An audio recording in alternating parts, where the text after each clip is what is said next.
In a world where egos collide, where billion-dollar empires are built on beats and bars, and where every move is scrutinized by millions, two titans continue to orbit each other, locked in a gravitational dance of rivalry, respect, and, at times, raw animosity. Kanye West and Drake, two names that need no introduction, two forces that have shaped the soundscape of modern hip-hop, pop, and culture at large. For over a decade, their relationship has been a roller coaster of tension, shade, reconciliation, and everything in between.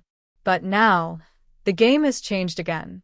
Kanye West has just revealed something nobody saw coming.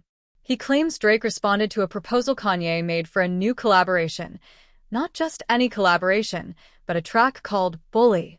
That's right, Bully. A title heavy with implication, laced with venom and vulnerability, almost daring its existence into controversy. This wasn't your average beat exchange. This was Kanye, the self-declared genius, the provocateur, reaching out across a burning bridge to the one person who might just understand the cost of greatness, even if they've tried to destroy each other before. So what did Drake say? Why did Kanye even make the offer? And what does this mean for the future of two of the most powerful voices in hip-hop? The year is 2025. Kanye's been quiet, or as quiet as Kanye gets. After the whirlwind of public appearances, political rants, fashion empire drama, and controversial statements that marked the past 5 years, he had taken a step back. He'd gone inward, spending time in Wyoming, Berlin, Tokyo, creating, sketching, designing. But he hadn't stopped recording. No, the music never left. Behind closed doors, Kanye was building something. And he called it Bully. Now, when you hear that title, especially from Kanye, you already know it's not going to be some surface-level flex. No, this was conceptual. According to insiders close to Ye, Bully was envisioned as a layered, introspective, combative track, part confession, part confrontation. A track that would unpack the idea of being both the victim and the aggressor in the public eye. It was Kanye's attempt to own the narrative, but he didn't want to do it alone. Let's not sugarcoat it. Kanye and Drake have been at odds for years.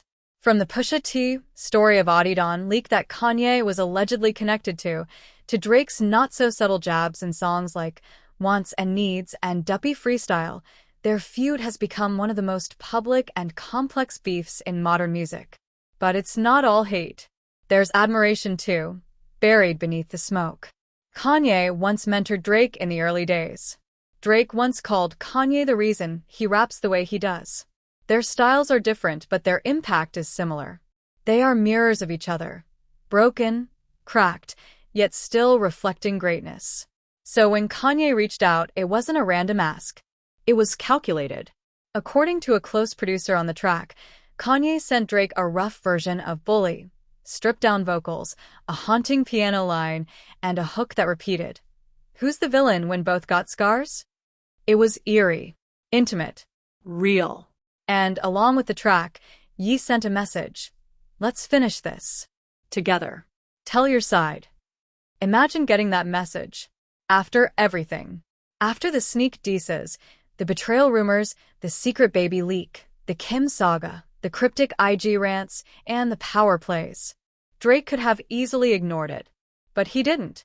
Kanye revealed, in a surprise interview with an independent music podcast this week, that Drake responded.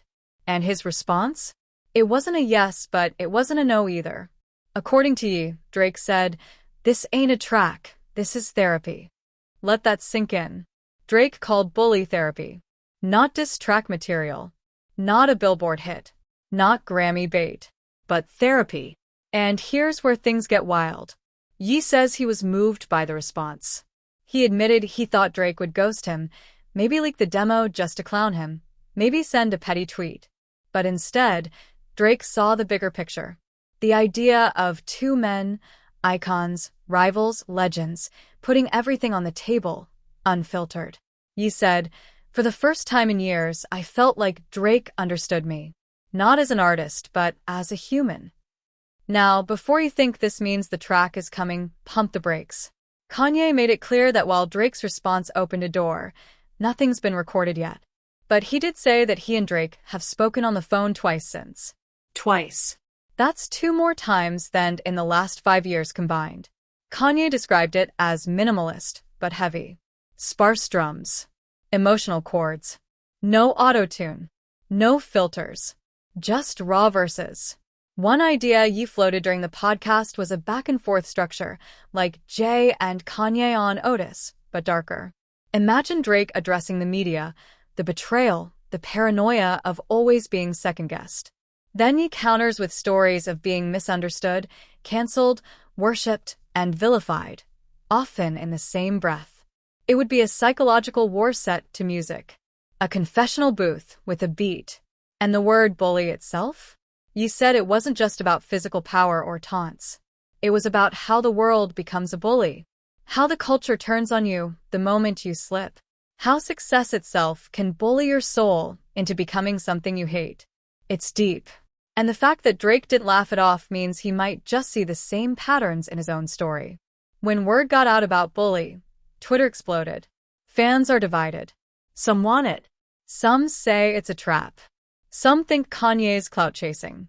Others believe it could be the most important track of the decade if done right. And what about Pusha T? What about Jay Prince, who previously mediated their beef? Would they co-sign a truce? Would the industry allow 2 giants to unite when the beef is so profitable? But maybe, just maybe, Ye and Drake are tired of the narrative being written for them. Maybe they want to own their legacies, even if it means tearing down the image they've spent years curating. Maybe Bully is more than a song. Maybe it's a reckoning. Ye ended the interview with a line that sent chills. We were never enemies. We were just 2 kings trying to sit on the same throne. That line alone sparked a million think pieces. Are we seeing the rebirth of Kanye and Drake as collaborators? Or is this just a fleeting moment of vulnerability in a game that rewards savagery over sincerity? Only time will tell. But one thing is certain. The seed has been planted. And if Bully ever drops, the world will stop to listen.